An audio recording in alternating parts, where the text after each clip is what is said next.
الحمدللہ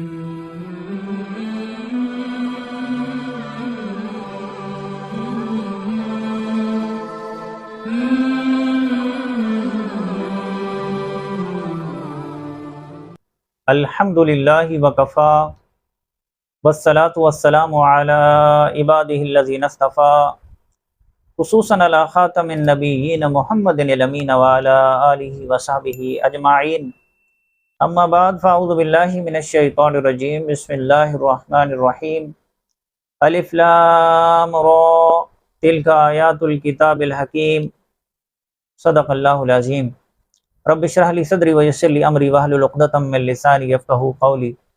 تذکیر القرآن کے سلسلے میں آج کی اس ویڈیو میں ہم اللہ کا نام لے کر سورہ یونس کا آغاز کر رہے ہیں۔ ترتیب کے اعتبار سے قرآن مجید کی 10ویں سورہ ہے، مکی اور مدنی صورتوں کے اعتبار سے چوتھی مکی سورہ ہے۔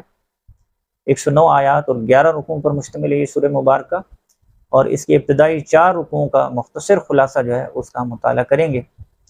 رکوع نمبر 1 جو ہے یہ آیت نمبر 1 سے لے کر آیت نمبر 10 تک ہے، اور اس رکوع میں اللہ تبارک و تعالیٰ کی بے مثال قدرتوں کا بیان ہے۔ اللہ تبارک و تعالیٰ نے 6 دنوں میں زمین و آسمان بنائے، سورج اور چاند کی تخلیق فرمائی، اور رات اور دن کا نظام جو ہے اس کو وضع فرمایا، اور فرمایا کہ وہی ہے جو پوری کائنات کے معاملات کی تدبیر کر رہا ہے۔ جو ان مظاہر پر غور کر کے ایمان لاتے ہیں وہ جنت میں داخل ہوں گے، اور جو بد نصیب دنیا کے حسن میں کھو کر غافل ہیں وہ جہنم کا نوالا بنیں گے۔ رکوع نمبر 2 جو ہے یہ آیت نمبر 11 سے لے کر آیت نمبر 20 تک ہے، اور اس رکوع میں کفار کی طرف سے رسول اللہ صلی اللہ علیہ وسلم سے اس مطالبے کا ذکر ہے کہ قرآن کو بدل ڈالیے یا کوئی دوسرا قرآن لے آئیے جو ہمارے لیے قابل قبول ہو۔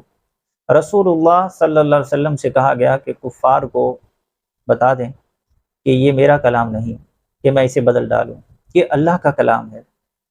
تم اللہ کے کلام کا انکار کر رہے ہو اور ساتھ ہی دعویٰ کرتے ہو کہ تمہارے خود ساختہ معبود اللہ کے ہاں تمہارے حق میں شفاعت کریں گے۔ اللہ کے سوا کوئی معبود نہیں، اور تمہارے تمام تصورات باطل اور بے بنیاد ہیں۔ رکوع نمبر 3 جو ہے یہ آیت نمبر 21 سے لے کر آیت نمبر 30 تک ہے، اور اس رکوع میں بیان کیا گیا کہ اللہ تبارک و تعالیٰ جب انسان کو اپنی رحمت سے نوازتا ہے تو وہ عیش میں یاد خدا سے غافل ہو جاتا ہے۔ البتہ جب کوئی تکلیف آتی ہے تو اب خود اللہ کو یاد کرتا ہے۔ جب کشتیاں سکون سے چل رہی ہوں تو لوگ ان میں عیاشیاں کر رہے ہوتے ہیں، پھر جب کوئی طوفان آ جائے اور کشتی ڈوبنے لگے تو گڑ گڑا کر اللہ کو پکارتے ہیں اور وعدہ کرتے ہیں اگر اس مصیبت سے بچ گئے تو دوبارہ اللہ کی نافرمانی نہیں کریں گے۔ جیسی اللہ باحفاظت خشکی پر لے آتا ہے تو وہ اپنے عہد کو توڑ دیتے ہیں، ان قریب انہیں اس بد عہدی کی سزا مل کر رہے گی۔ پھر فرمایا گیا کہ روز قیامت نیک لوگوں کے چہرے روشن ہوں گے اور وہ ابدی جنت کے مزے لوٹ رہے ہوں گے، نافرمانوں کے چہرے سیاہ ہوں گے اور وہ جہنم کی آگ میں جل رہے ہوں گے۔ مشرکین فرشتوں اور اولیاء اللہ کو اللہ کے ساتھ شریک ٹھہرا رہے ہیں۔ روز قیامت یہ نیک ہستیاں مشرکین سے اعلان بیزاری کریں گی اور کہیں گی کہ ہم ان کی دعاؤں اور نظر و نیاز سے غافل تھے۔ اس وقت مشرکین کو اندازہ ہو جائے گا کہ ان کے مشرکانہ تصورات باطل اور گمراہ کن تھے۔ رکوع نمبر 4 جو ہے یہ آیت نمبر 31 سے لے کر آیت نمبر 40 تک ہے، اور اس رکوع میں مشرکین سے پوچھے گئے سوالات کا ذکر ہے۔ فرمایا گیا کہ کون ہے جو انہیں آسمان و زمین سے رزق دیتا ہے؟ کون ان کی بشارت اور سماعت کا اختیار رکھتا ہے؟ کون مردہ کو زندگی اور زندہ کو موت دیتا ہے؟ اتنی بڑی کائنات کو چلانے کی منصوبہ بندی کون کر رہا ہے؟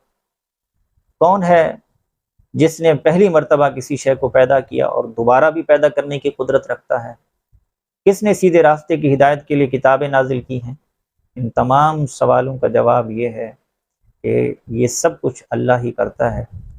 فرمایا کہ اب غور کرو کہ اللہ کے ساتھ کسی اور کو شریک کرنے کا کیا جواز ہے۔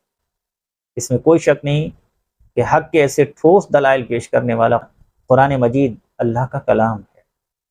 اگر کوئی سمجھتا ہے کہ یہ اللہ کا کلام نہیں تو مقابلے میں اس جیسی ایک صورت پیش کر کے دکھائے۔ تو یہ تھا خلاصہ سورہ یونس کے رکوع نمبر 1 سے لے کر رکوع نمبر 4 تک کے مضامین کا۔ اگلی ویڈیو میں اس سے آگے کا مطالعہ ہم کریں گے۔ بارک اللہ لی و لکم فی القرآن العظیم ونفعنی و ایاکم بالآیات والذکر الحکیم۔